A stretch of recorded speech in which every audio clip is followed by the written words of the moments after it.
Sans supporters. OM, OL au Vélodrome, sans supporters de Lyon. Contrairement, Vous avez raison de le préciser. Le dispositif de sécurité dans son ampleur sera inédit pour éviter l'ignoble, le caillassage du bus de l'OL lors du premier match.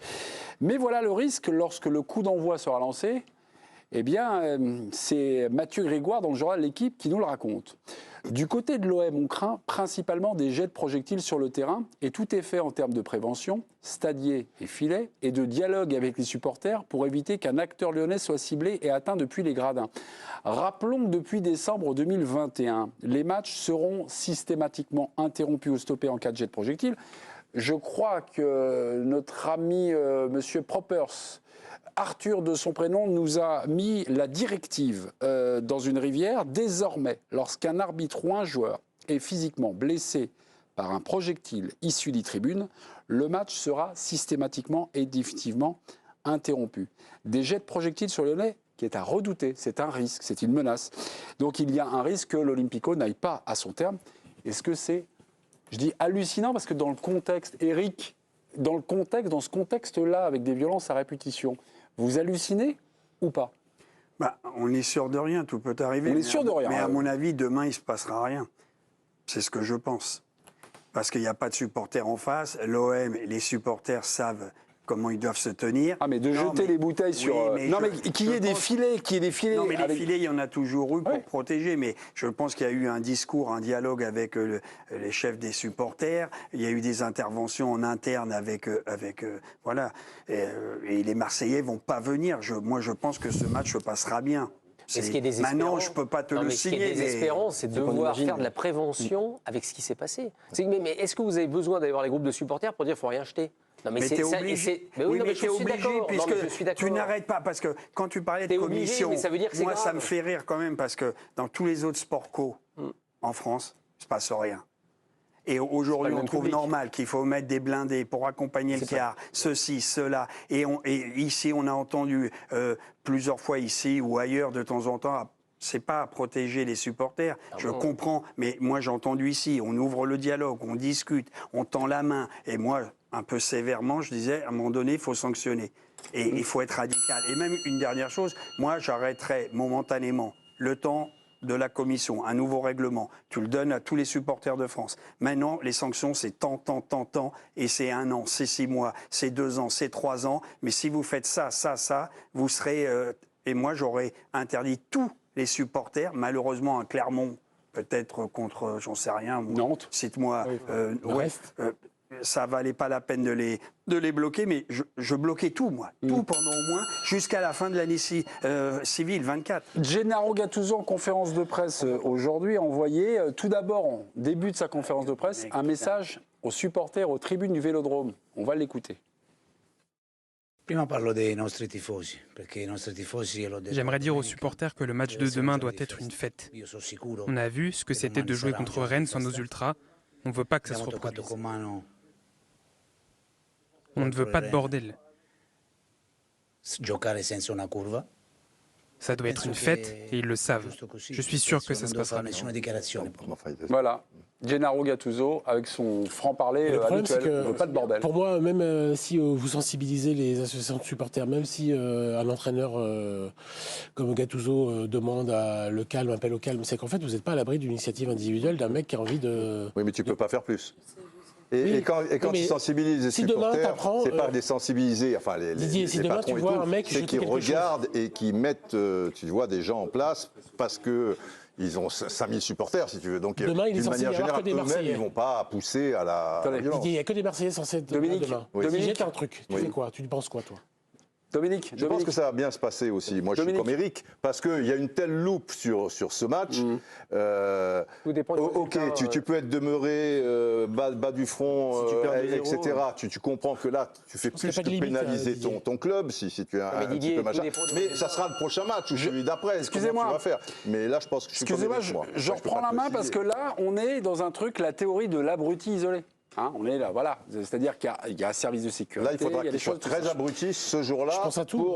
Oui, mais évidemment, 3 jours après la mort du supporter nantais, donc samedi en marge du match Nantes-Nice, toute la presse s'intéresse aux supporters. Donc j'ai fait ma revue de presse, on reçoit des revues de presse à l'équipe avec toute la presse quotidienne régionale.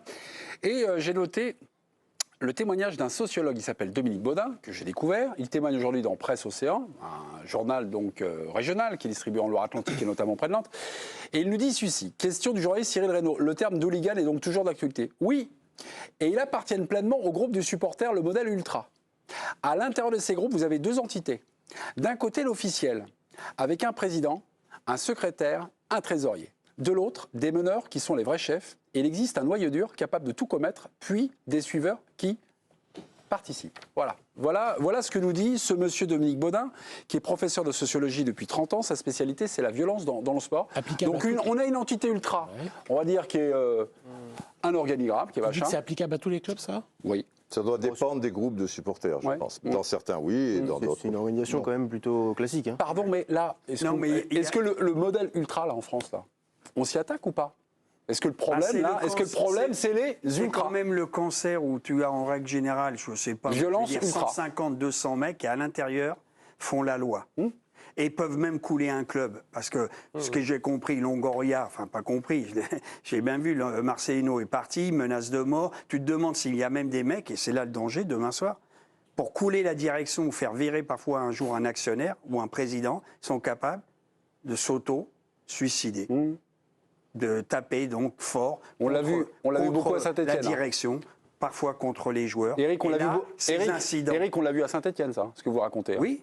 Hein, voilà, les supporters et les ultras qui sont en guerre contre Romain Calazo. Non, mais même à Marseille, il y avait des menaces quand même. J'ai lu quand même que c'était très chaud. Oui, mais là... Et pendant 2 mois, on se disait quand même qu'il y avait atteinte psychologique, harcèlement sur la direction. Et non, mais Eric, tu ne le verras pas demain dans la mesure où les supporters en question on le souhaite. Avaient beaucoup de personnes et beaucoup de supporters marseillais, de supporters de l'OM contre eux finalement. Ça s'est retourné un petit peu contre eux. Chaque fois qu'ils ont viré des présidents ou fait virer des présidents ou des choses comme ça, on va dire que le peuple, entre guillemets, marseillais était pour. Ils n'y voyaient aucun inconvénient parce qu'ils n'aimaient pas ces personnes-là ou ils estimaient à tort ou à raison que ces personnes faisaient du mauvais boulot à l'OM. C'est vrai que Longoria, il a un peu perdu de sa superbe par rapport aux derniers résultats. Mais quand il y aurait eu ces menaces lors de cette réunion, il y a eu un tollé contre les patrons de supporters. Donc demain, ces patrons de supporters, ils n'ont pas intérêt, ils ont tout à perdre. Dans un autre contexte, peut-être. Juste, il y a Kéric qui a répondu à la question. Est-ce que le problème en France de la violence, c'est les ultras? Et il faut s'attaquer aux ultras. J'aime pas la généralisation, la généralité sur les phénomènes, quels que soient les phénomènes de violence. Donc j'aime pas le côté c'est comme ça partout. Et deux, que la base soit débordée, que les patrons de groupes ultras soient débordés par leur base, ça c'est un phénomène que j'ai déjà vu. Effectivement, il y a dans beaucoup de phénomènes ultra, dans beaucoup de clubs, une base jeune, très indisciplinée, qui déborde sa direction. Et ça revient. Moi, ce qu'on m'a dit, il y avait les gens d'extrême droite qui avaient infiltré les mouvements, ou les Black Blocs, les gens d'extrême gauche. Ultra violents, ultra décidés. Ils s'en foutent du foot. Non, vous n'avez pas eu ça? Si, mais ça vous revient pas, ça? Pas partout. Pas partout. Pas tous les groupes. Et juste pour finir, entre Black Bloc juste pour finir, quand vous êtes débordé par votre base, j'ai remarqué que le calme relatif revenait quand votre chef d'ultra, votre autorité était incarnée et respectée. Donc pour moi, quand un groupe ultra, par rapport à la théorie de M. Baudin, le sociologue, quand il y a une scission à l'intérieur du groupe ultra, c'est que l'autorité, le chef, le capot, le gars qui incarne l'autorité des ultras n'est pas bonne, trop faible, trop laxiste. C'est qu'il y a le problème vient de la direction des ultras. Quand la direction est incarnée, forte, solide, il n'y a pas de débordement. D'accord. Donc je ne veux pas jeter l'opprobre sur les ultras. Donc il y a des violences, mais donc il y a un problème de management chez les ultras, donc voilà, donc on ne sait pas trop quoi faire. Mais pourquoi J'ai l'impression que tout ça est un peu fumeux, mes amis. C'est un peu fumeux. C'est pas partout pareil. Il y a un mort depuis samedi. Il y a toutes les semaines, on fait des débats, là on est en train de s'agacer. Ça fait combien de temps que je dis toujours il faut interdire les déplacements de supporters? S'il faut le faire à un moment, il faut le faire, terminer. Souvent ici, je me suis fait reprendre, il y a des gens sur ce plateau qui sont plus pro-ultra et d'autres moins. Moi, je n'ai pas cette culture-là. Pardon, le déplacement de supporters, ça, on va dire, c'est de la sécurité passive, comme dans les véhicules. C'est, pour faire une analogie avec une tactique de foot, c'est une technique défensive. C'est donc pas de s'attaquer et pas de régler le problème. On connaît bien le problème. Vous le connaissez, vous êtes journaliste parisien. Le plan, le pro. Le plan, le pro généralisé. Là, tu dis, il y a un supporter qui est mort, c'est vrai. Mais il n'a pas été tué par un supporter. Il a été tué par les VTC. par une personne qui avait un couteau avec lui et qui ont été pris dans une sorte de guet-apens en embuscade. Il y avait, alors certains disent 300, d'autres 50, 80. Non, une centaine d'ultras du procureur hier. Voilà, une centaine de gens qui voulaient frapper les supporters niçois qui étaient dans les 7 VTC en question. Donc c'est encore un petit peu différent. Tu vas empêcher les supporters d'aller dans les salles adverses, soit. Mais ça ne va pas empêcher les supporters de caillasser le bus du staff technique et joueurs et compagnie, et un entraîneur. Mais qu'est-ce qu'on fait? Les gars, qu'est-ce qu'on fait? Mais qu'est-ce qu'on fait?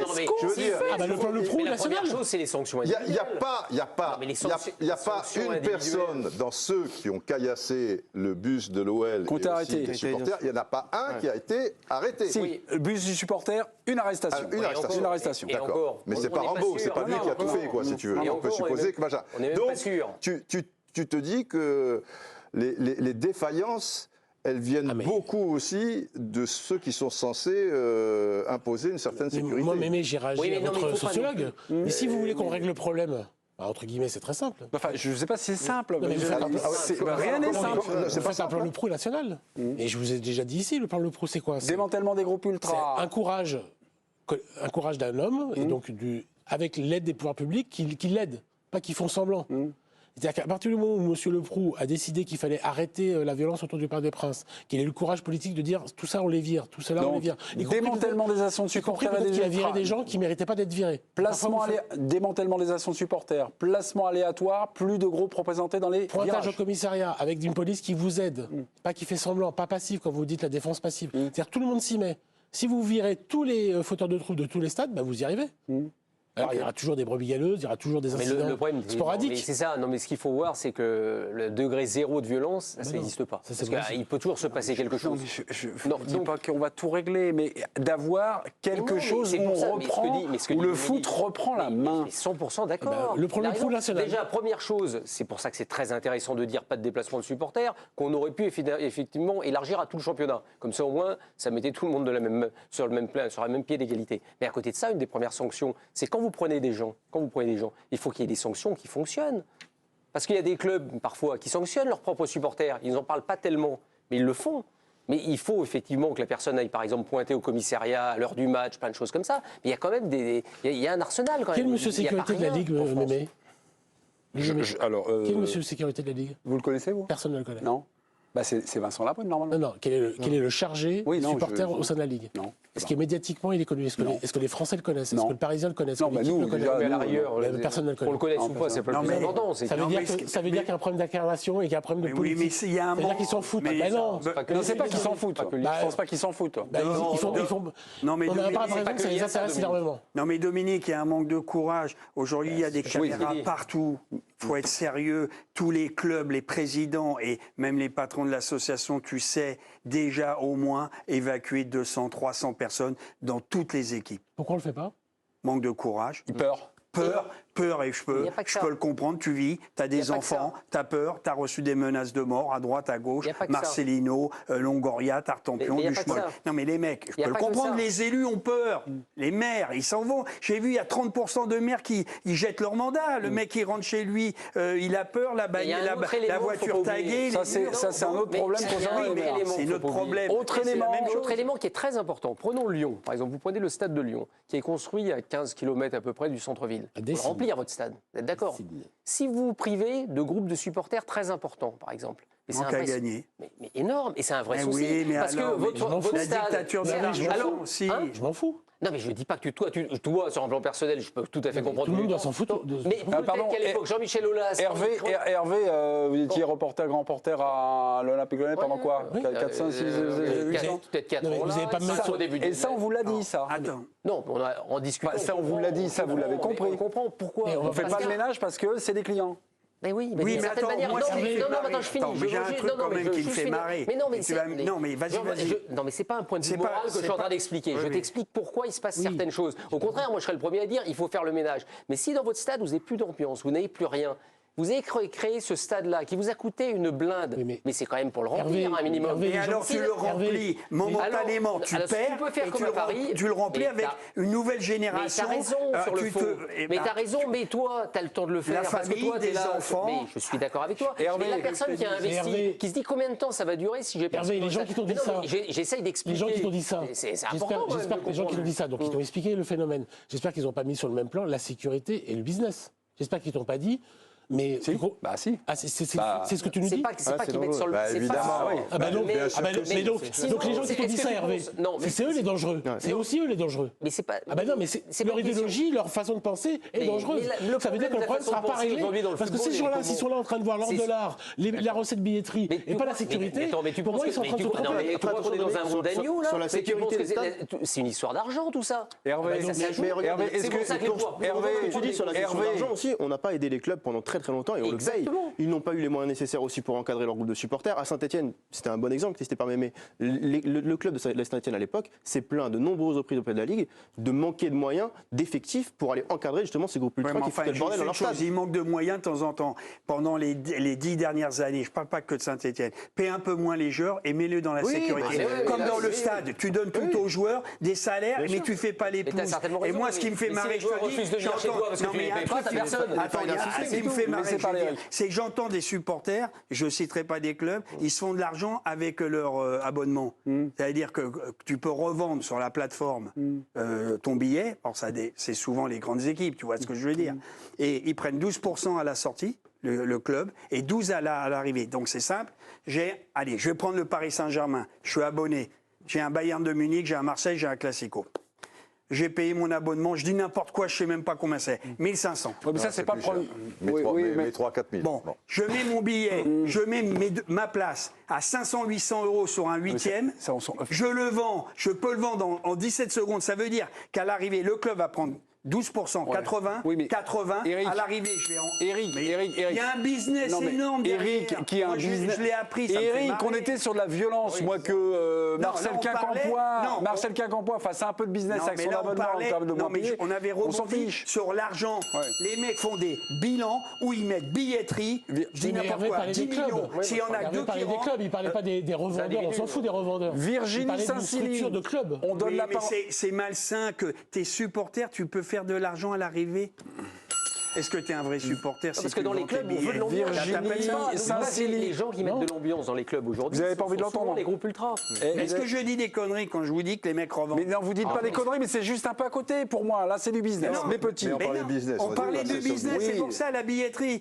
Ah, t'es marrant. Oui, mais là, on passe du plan Le Pro à Marcel Quincampoix qui vend 2-3 trucs pour se faire... Qui est ce Marcel Quincampoix?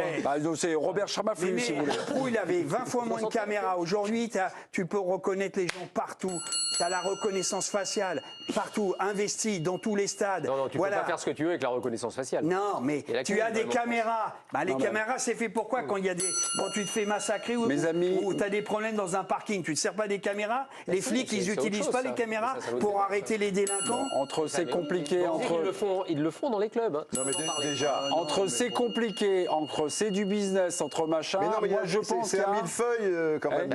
Déjà quand tu parles de bouteille, on a peur quand même qu'il y ait un cinglé qui balance une bouteille. Bien sûr. Tu devrais pas avoir de bouteilles dans les buvettes et juste donner un verre, comme on fait dans les concerts ou des choses comme ça. Un verre en carton, effectivement, qui est rempli. Vous voulez du machin? Ok, vous voulez du machin. Il n'y a pas de bouteille. Déjà, si tu vends des bouteilles... Ils enlèvent les bouchons. Oui, mais même si tu enlèves les bouchons, si elle est pleine, je veux dire, un gobelet, tu le balances, ça part dans tous les sens. Si elle est pleine... Tu l'envoies à 15 mètres en bas, elle reste quand même aux trois quarts plein. Tu vois ce que je veux dire? Faut pas de portable, faut pas de parce qu'ils balancent aussi des portables, des trucs, des machins. Mais déjà aussi, il faudra des fouilles. Mais les fouilles, c'est pas possible, puisque finalement, ces gens-là arrivent, pas forcément au dernier moment, puisqu'ils font la fête 2 heures avant aux alentours. Fais-les venir plus tôt, il y aura une contrainte pour eux, les ultras. Tu fais venir plus tôt et tu fais partir plus tard les ultras adverses. Et eux, tu les fais venir 2 heures plus tôt par groupe et tu les fous. Vraiment. Comment c'est possible d'avoir une bouteille? Moi, j'ai vu des bouteilles d'1,5 litre qui sont passées, alors là, c'était au Vélodrome, sur un but de la Casette. C'est passé à ça de la Casette. Ouais. Et envoyé pas de derrière les buts. Donc, il n'y avait pas d'histoire de petit filet. Sinon, il faut mettre le petit filet pour les tribunes d'honneur aussi. C'est passé à ça. Comment c'est possible? Virginie, le 29 octobre dernier, le bus de l'OL avait été caillassé. Demain, le bus emmènera les joueurs. Ça a été le fruit d'une très longue réflexion, d'une préparation extrêmement minutieuse. Ça fait froid dans le dos. Alors déjà, l'hôtel où seront les Lyonnais va rester secret. Et cette fois-ci, la police et la préfecture ont préparé l'escorte du car de l'OL avec beaucoup d'attention, de rigueur et de minutie. Le car de toutes les intentions, comme l'écrivent Mathieu Grégoire et Hugo Guimet dans le journal L'Équipe du jour. Il sera banalisé, transportera 3 agents de sécurité postés à l'intérieur. Les forces de l'ordre sur le parcours seront doublées de 500 à 1000. Et enfin, dernier détail, et c'est Mathieu Grégoire qui raconte, il s'agira d'un car banalisé renforcé au niveau des vitres avec un film anti-blast qui empêchera les éclats de verre d'atteindre le groupe en cas de projectile lancé. Pour le dernier Olympico, la préfète avait validé ce car, mais il n'y avait pas de film anti-blast.